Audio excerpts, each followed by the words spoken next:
guys, it's Julia. Welcome to my first vlog.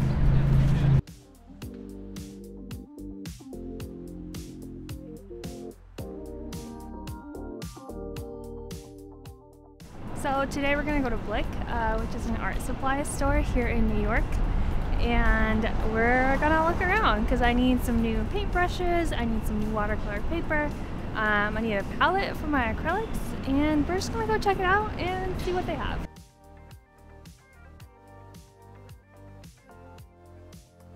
So it is a beautiful day here in New York City. We're in Madison Square Park.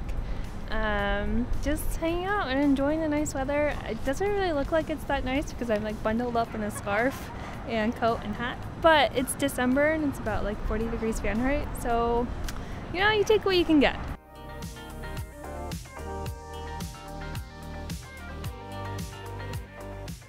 So the nice thing about Madison Square Park is that there's a lot of dog parks.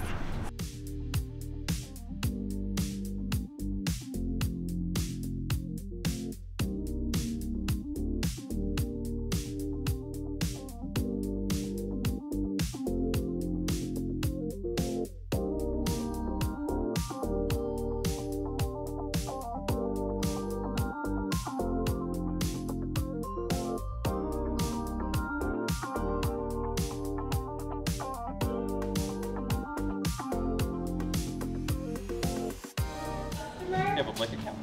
I don't think so.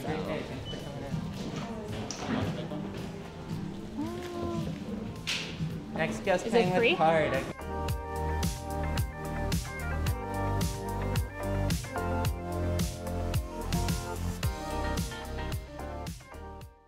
Hello, we are back.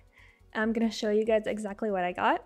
I'll talk about why I got each thing as well, since I try to be really intentional with all of my purchases, but especially my art supplies, since I feel like it's very, very easy to, you know, oh, I need something just a little bit different than what I currently have. So I really try to find like the bigger missing pieces in my arsenal and try to fill them in with, you know, very intentional purchases, which is what I think I've done here. I'll test out some of the products as well. I'll swatch my watercolors and we'll go from there. Let's do it. All right, so first is this big boy. This is the Princeton Neptune synthetic squirrel brush. I have my other brushes from the exact same collection, and these are actually the only two watercolor brushes I have been using this whole time. So I really wanted to add this big boy because for larger pieces, just kind of have a little bit more coverage and be able to, you know, go over larger areas and not have to pull my hair out. Even though I've actually been totally fine with this one. I've been calling this one my big brush, even though it definitely has not been a big brush compared to this other one.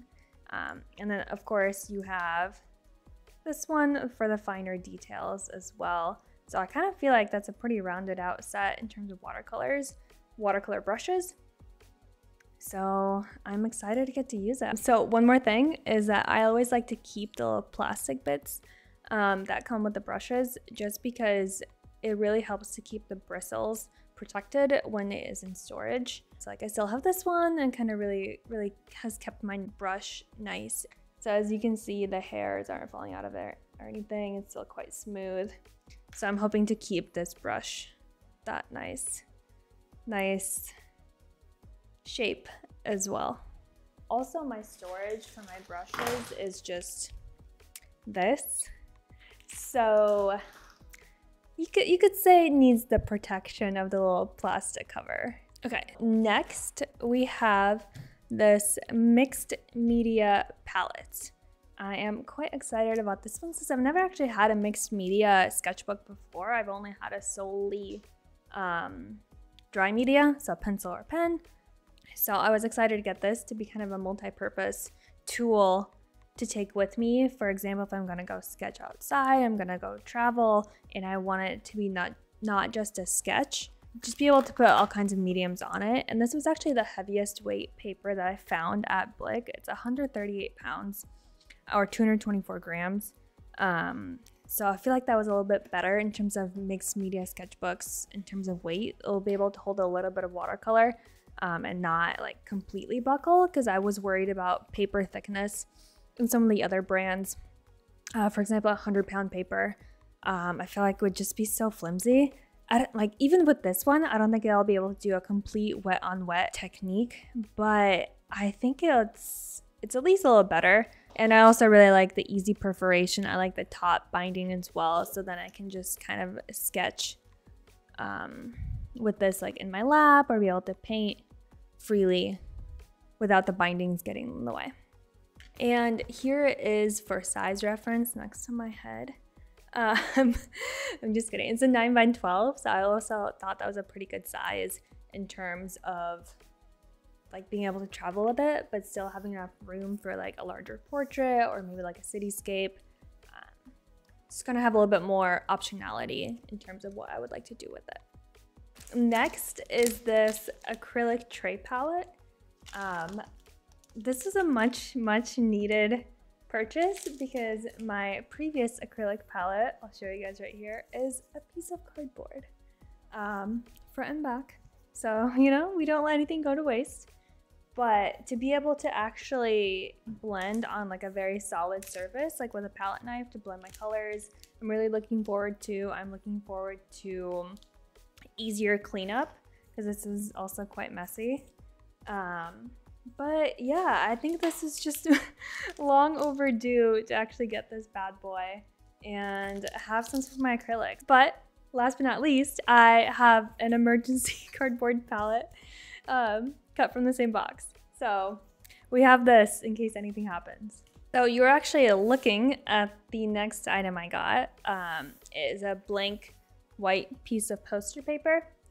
I really like having the white paper for my backgrounds, and it gets quite messy since I use it for watercolors, acrylics, paints, pencils, kind of anything you can think of. So I got 2 extra white ones of this, and then I also got this black tone as well. Sorry, it's all rolled up. But I got this black tone as well, just to kind of add a little bit of variety. Maybe make some of my pieces pop a little bit more, depending on what background I actually want that day. Here is how that black actually looks. It's quite shiny, it's quite thick. I think it'll work well. Okay, next is something I'm very excited about, is this Arches cold pressed watercolor paper. It is the 140-pound variety in 9x12, and this has been recommended basically all over the internet as the best watercolor paper.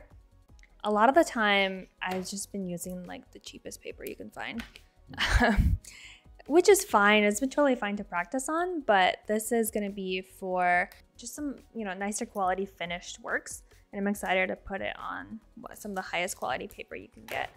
Although knowing myself, I will be very selective with the pieces that I will actually put on this paper, mostly because it's expensive and I know I'm gonna be like must get this perfect because it's expensive paper, you know? But I will get over it, I promise. Okay, so last but not least is a little watercolor set. You guys have heard me talking about my Crayola set that I've had from like 15 years ago. So I decided it's finally time to upgrade. I had a Winsor and Newton set. It was like a little mini travel kit, and I really quite liked the colors from that one. So I decided to upgrade to a bigger version of that kit. Ta-da!